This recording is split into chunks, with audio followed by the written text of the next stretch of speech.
मित्रों, सादर जय जिनेन्द्र। मैं डॉक्टर आशीष जैन शास्त्री बमोरी आज आप सभी के बीच में प्राकृत छंद और अलंकार साहित्य के बारे में चर्चा करेंगे। हमें देखेंगे कि प्राकृत वाङ्मय का साहित्य बहुत विशाल है और उसके अनेक पहलू हैं। अनेक विधा में उस प्राकृत साहित्य को लिखा गया। पूर्व में हमने देखा था प्राकृत स्वरसेनी साहित्य, प्राकृत अर्धमांगी साहित्य, प्राकृत कोश साहित्य और प्राकृत व्याकरण साहित्य। आज हम देखेंगे प्राकृत छंद और अलंकार साहित्य। प्राकृत के जो छंद हैं और अलंकार हैं, उनमें कौन कौन सा साहित्य लिखा गया है, इसके बारे में आज हम चर्चा करेंगे। सर्वप्रथम हम आप सभी को ये बता दें कि यह शिविर संस्कार यूथ फाउंडेशन द्वारा आयोजित है।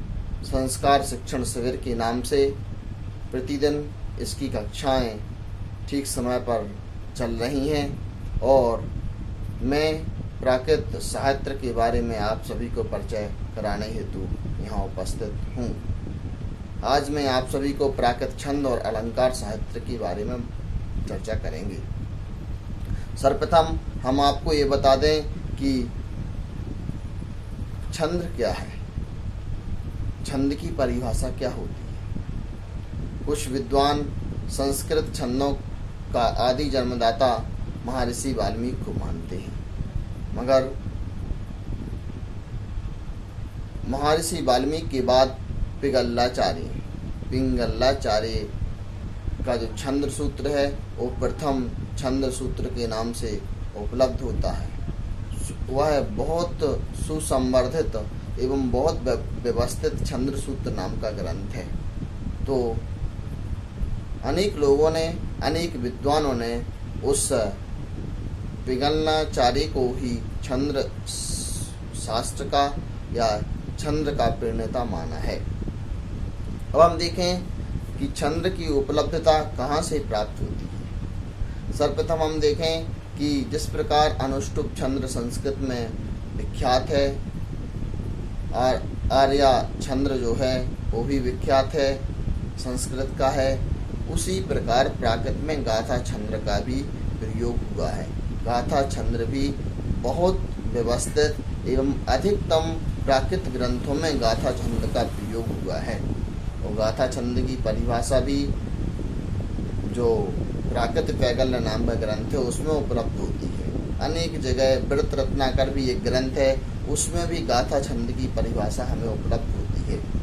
अब छंद शब्द का अर्थ क्या है, तो छंद जो शब्द है वो छद धातु से बना हुआ है, जिसका अर्थ होता है आह्लादित करना, खुश करना। इसी तरह छंद का अर्थ भी हो जाता है खुश करना। हम व्यक्ति को अपनी लय के माध्यम से, गीतों के माध्यम से, तुक के माध्यम से या ताल के माध्यम से किस माध्यम से खुश कर सकते हैं, कैसा गाना गा कर के खुश कर सकते हैं, किस प्रकार की गाथा सुना कर के खुश कर सकते हैं, तो हमें उससे मालूम होगा कि छंद कहाँ है। उसमें एक यति होता है, यति वर्ण चरण होते हैं, मन रुकने के स्थान को, जिसमें वर्ण और मात्राओं से श्लोक या गाथा की गणना की जाए, उसे मात्रिक छंद कहते हैं और वर्णिक छंद कहते हैं। छंद दो ही प्रकार के होते हैं, एक वर्ण छंद मान जिसमें वर्णों के द्वारा गणना की जाए, वर्णिक छंद, और दूसरा मात्रिक छंद जिसमें मात्रा के द्वारा छंद की गणना की जाए, छंद को का स्वरूप को माना जाए। वो दोनों प्रकार के छंद होते हैं। सर्वप्रथम हम देखें छंद की उपलब्धि कहाँ से, उद्भव कहाँ से। ऋग्वेद में सर्वप्रथम हमें छंद का जो सूचक शब्द है वो मिलता है। छंद का सर्वप्रथम हमें ज्ञान ऋग्वेद से प्राप्त होता है। इसी तरह जैन आगम जो प्राकृत आगम हैं, द्वादशांग वाणी हैं, द्वादशांग आगम हैं, उनमें भी हमें छंद के कई प्रयोग मिले हैं। छंद को हम कैसे जाने कि ये छंद्रभद्र है, तो जो गद्य रूप में लिखा गया उसका तो कोई अलंकार रूप हम देख सकते हैं, मगर जो पद्य रूप में लिखा गया है, पद्यात्मक है, उसको हम ये देख सकते हैं कि इसमें कौन सा छंद है, किस प्रकार का छंद है। प्राकृत में भी बसंतिल का गाथा छंद और इंद्रवज्र छंद, ऐसे अनेक छंदों का प्रयोग मिलता है और वो छंदों के भी अनेक उदाहरण भी उस पुस्तकों में दिए गए। और मैं सर्वप्रथम आप सभी को ये बताना चाहता हूँ, छंद पर संस्कृत में भी जितने ग्रंथ लिखे गए या छंद पर जो कार्य हुआ है उनमें उदाहरण भी प्राकृत साहित्य से दिए गए हैं। हम आगे आपको बताएंगे कि संस्कृत के जिन जिन कवियों ने छंदों का प्रयोग किया या अलंकारों का प्रयोग किया और उन्होंने उस उदाहरण में प्राकृत गाथाओं को दिया है और प्राकृत के ग्रंथों के कुछ अंशों को लिया है। जैसे कहा जाए कि छंद, ताल, तुक और सुर संपूर्ण मनुष्य के एक करते हैं। इसके आधार पर मनुष्य के भाव सहज ही एक दूसरे तक पहुँचे जा सकते हैं। आदि हमें देखें कि आज मनुष्य जन्म में छंद की बहुत आवश्यकता है। संगीत के माध्यम से हम व्यक्ति को किस प्रकार के हाव भाव के माध्यम से किस प्रकार हम व्यक्ति को अंगीकृत कर सकते हैं, वो सब छंद का माध्यम हमें सिखाता है।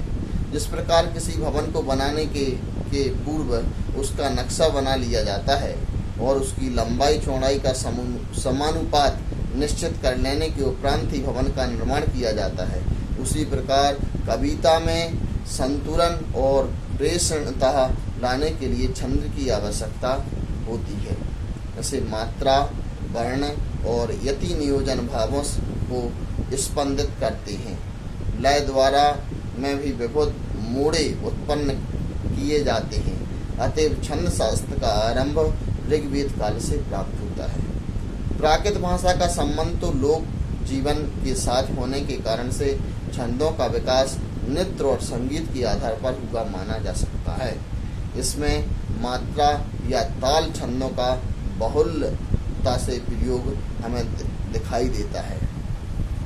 अब हम देखें एक छंद साहित्य की हमें बात यहाँ करना है, तो छंद साहित्य का सर्वप्रथम एक ग्रंथ है वृत्त जाति समुच्चय। वृत्त जाति जो समुच्चय ग्रंथ है वो प्राकृत भाषा में लिखा हुआ है। इसके रचयिता विरहाक नाम के जो कवि हैं वो कवि हैं। ये कवि जाति के ब्राह्मण थे, संस्कृत और प्राकृत के बहुत बड़े विद्वान थे। इनका समय ईस्वी सन की 6वीं शताब्दी है। और ये जो वृत्त जाति समुच्चय नाम का ग्रंथ है ये पद्यात्मक है।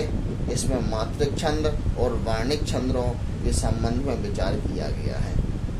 करीब इसमें 6 अध्याय हैं और 6 अध्यायों में इस छंदों का विस्तार से वर्णन किया गया है। इसमें इस ग्रंथ में अफारी भाषा, मारवाड़ी, जो मागधी और अभ्रंश आदि के भी छंदों का प्रयोग हमें मिलता है। वृत्त जाति समुच्चय नाम के ग्रंथ के बाद एक ग्रंथ का नाम आता है कवि दर्पण। इस ग्रंथ का रचना काल ईस्वी सन की 13वीं शताब्दी है। रचयिता का नाम उपलब्ध नहीं होता है। इसमें 6 उद्देश्य हैं। प्रथम उद्देश्य में मात्रा और वर्ण और दोनों के मिश्रण के भेद से 3 प्रकार के छंद बताए गए हैं। द्वितीय उद्देश्य में 11 प्रकार की मात्रिक छंदों का और इसी प्रकार आगे चल के तृतीय उद्देश्य में सम, अर्धसम और विषम वर्णिक छंदों का स्वरूप हमें वर्णित प्राप्त होता है। ऐसे ही 5वें 6वें अध्याय उद्देश्य में भी इन सभी का वर्णन हमें प्राप्त होता है। यह ग्रंथ बहुत महत्वपूर्ण है। अनेक इसमें ऐसे उदाहरण हैं जो हमें वर्तमान के प्राकृत ग्रंथों में भी उपलब्ध होते हैं। इसके बाद एक प्राकृत का ग्रंथ जो छंद ग्रंथ है गाहा लक्षण।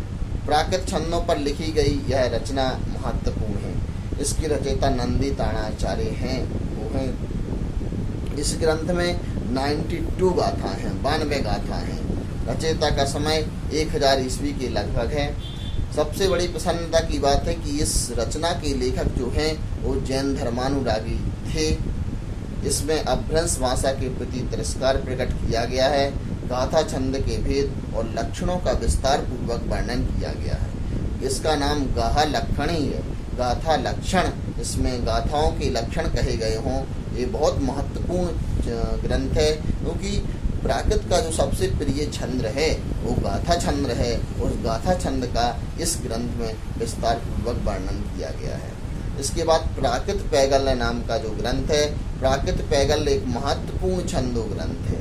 यह एक संग्रह ग्रंथ है। इसके लेखक का नाम किसी को पता नहीं है। इसमें पुरानी हिंदी और आदिकालीन कवियों के प्रयुक्त वार्णिक और मात्रिक छंदों का विस्तार से विवेचन किया गया है। इस ग्रंथ में मेवाड़ के राजपूत राजा हम्बीतार की वीरता का सुंदर चित्रण है। राजशेखर की कपूर मंजरी के पद भी इसमें उद्धृत हैं। कपूर मंजरी एक सट्टक है, तो सट्टक प्राकृत भाषा एवं वाङ्मय का बहुत महत्वपूर्ण सट्टक ग्रंथ है। इसके कर्ता का समय अनुमानित 14वीं शताब्दी लगाया जाता है। इस ग्रंथ पर ईस्वी सन की 16वीं शताब्दी में एक संस्कृत टीका लिखी गई है, जो 2 परिच्छेदों में विभक्त है। और इस प्रकार हम देखें कि हमारे लिए तो प्राकृत छंद ग्रंथ के अनेक नाम और प्राप्त होते हैं। प्राकृत के अन्य छंदो ग्रंथों में छंद्रकोश, छंदोलक्षण, छंद कदली का भी विवरण हमें उपलब्ध होता है। छंद्रकोश जो है वृषसेन सूर के शिष्य रतन शेखर सूर ने 14वीं शताब्दी में यह ग्रंथ लिखा गया है। इसमें 74 गाथाएं हैं। नंदी सेनकृत अजित शांति स्तवन के ऊपर लिखी गई जिन प्रभु की टीका में भी छंदोलक्षण सम्मिलित है। कवि दर्पण के टीकाकार भी छंद कदली का निर्देश करते हैं। स्वयंभू का छंद ग्रंथ प्रसिद्ध है। इसमें अपभ्रंश छंदों के उदाहरण आए हैं।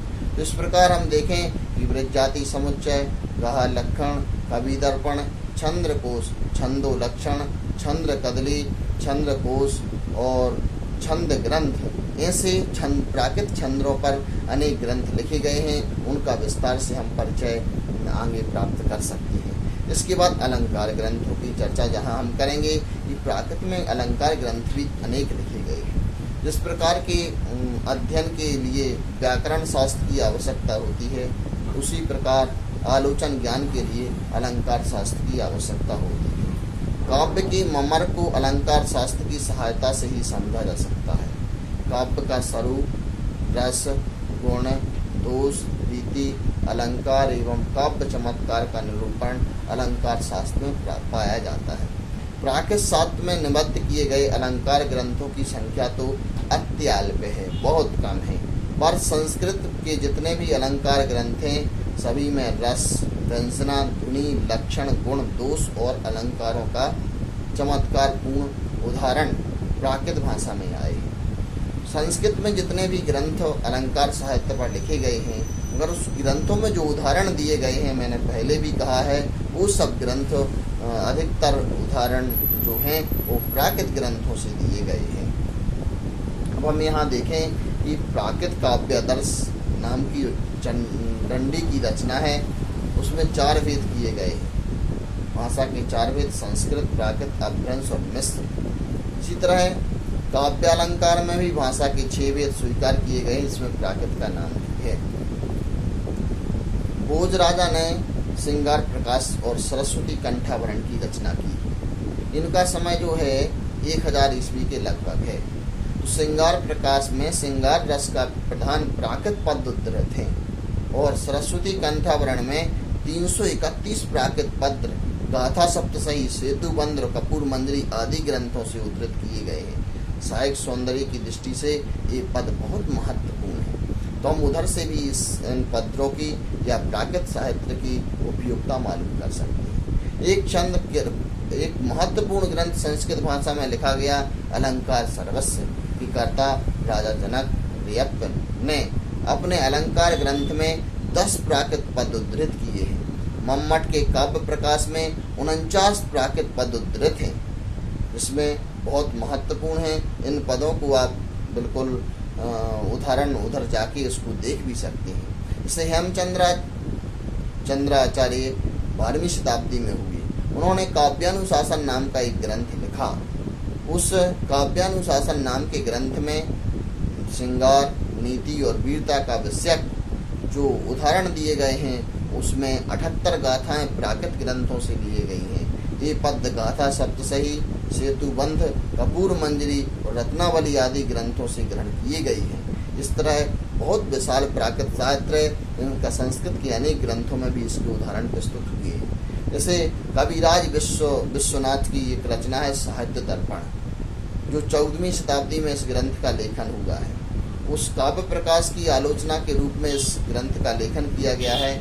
इसमें 24 प्राकृत पद उद्धृत हैं। इसमें अधिकांश गाथा सप्तशही से लिए गए पद्य हैं, जो गाथा सप्तशती प्राकृत का एक मुक्तक काव्य है, बहुत महत्वपूर्ण काव्य है। इसी तरह पंडित जगन्नाथ ने 17वीं शताब्दी में रस गंगाधर तिलक ग्रंथ की रचना की है। इस ग्रंथ में भी प्राकृत के अनेक पद उद्धृत हैं और काव्य की दृष्टि से इन पद्यों का भी मूल्य अलग है। और अमरचंद्र सूर्य के अलंकार प्रबोध के प्राकृत के अनेक सुंदर पद्य उद्धृत हैं। अब हम देखें कि एक अलंकार दर्पण नाम से ग्रंथ मिलता है, जो प्राकृत का ही मूल ग्रंथ है। प्राकृत का मूल एक ग्रंथ ही है जिसका नाम अलंकार दर्पण है, जिसमें अलंकारों का वर्णन किया गया है। अलंकार दर्पण की हस्तलिखित प्रति 20 संवत 1161 की प्राप्त होती है। अतः यह ग्रंथ का रचना काल इससे पूर्व है, इसमें कोई संदेह नहीं। प्राकृत भाषा में अलंकार विषय पर लिखा गया यह एकमात्र स्वतंत्र ग्रंथ है जिसका नाम अलंकार दर्पण है। इस ग्रंथ में 134 गाथाएं हैं। इसमें सर्वप्रथम श्रुत देवता को नमस्कार किया गया है, जिस कारण से इसे जैन रचना माना गया है। यह ग्रंथ अभी तक अप्रकाशित था, मगर कुछ ही समय पूर्व इसका प्रकाशन हो गया है। डॉक्टर भागचंद जी जैन भास्कर ने इसका संपादन किया। तो हम देखें कि प्राकृत साहित्य कितना विशाल है, जिसमें छंद और अलंकार पर भी ग्रंथ लिखी गई। छंद में पूर्व में हम देख चुके कि बृहजाति समुच्चय, गाहा लक्षण, कवि दर्पण, छंद कदली, छंदो लक्षण आदि जो ग्रंथ लिखे गए।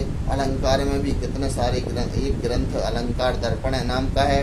और संस्कृत जो अलंकार पर ग्रंथ लिखे गए या काव्यों पर जो ग्रंथ लिखे गए, उनमें प्राकृत के कई उदाहरण श्रृंगार के रूप में आदि, सौंदर्य के रूप में आदि उदाहरण दिए गए हैं। वह सब अलंकार ग्रंथों के अंतर्गत आते हैं। तो कितना विशाल प्राकृत का छंद ग्रंथ, छंदों के ग्रंथ हैं और इतने ही विशाल अलंकार के ग्रंथ हैं। तो इन सभी को भी हमें पढ़ करके अपने जीवन में अलंकार और छंदों को अंगीकार करते हुए और इन प्राकृत साहित्य के साहित्यों से शिक्षा प्राप्त करनी चाहिए। फिर आगे इसी समय मिलेंगे। आप सभी को जय जिनेन्द्र।